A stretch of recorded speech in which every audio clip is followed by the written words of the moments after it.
Vital Kamerhe azongeli kosamba lelo na cour d'appel na bosenga na ye sima ya etumbu ya mibu tuku mibale ya misala makasi pe zomi ya bopekisami makoki politique azwaki.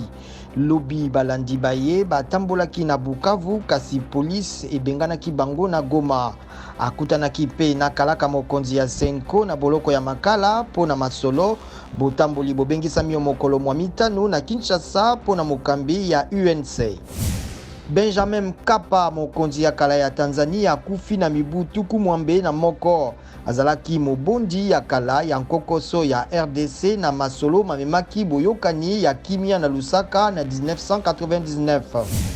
Président Cyril Ramaphosa ya Afrika ya Angele akangi lisusu bite elobinso bya leta kino le 24 pona COVID-19 emati makasi mingi.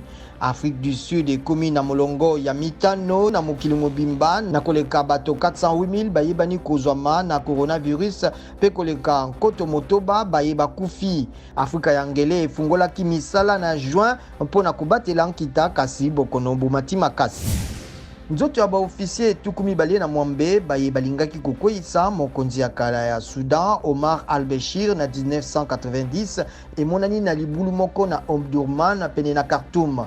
Procureur général ya Sudan alobi bazali koluka kotimola nzoto yango pona koluka koyeba moko kati na baofisier baye. Donald Trump asali lisusu te likita linene ya ba-républicain eye esengelaki ezala na Jacksonville na Floride pona kosakola ete ye akozala na maponami ya mokonzi ya mboka ya le 3 novembre 2020. Tata mokonzi ya Amerika alobi ngonga ezali malamu te pona COVID-19.